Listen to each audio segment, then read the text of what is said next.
Welcome back to another technical deep dive here in the debug zone. Today we're tackling a big question and breaking it down with insights from other users. Hopefully this clears up some misconceptions and helps you get the answer you need.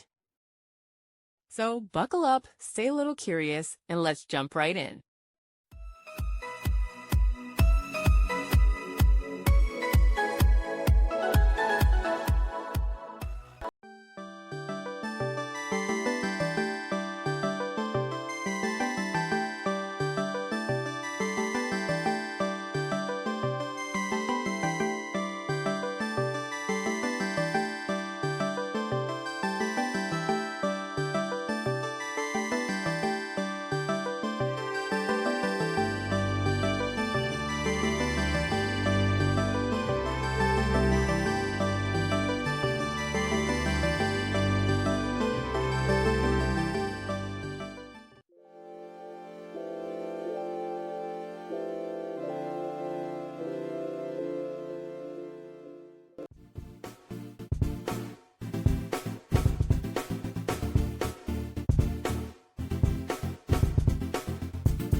And that's a wrap.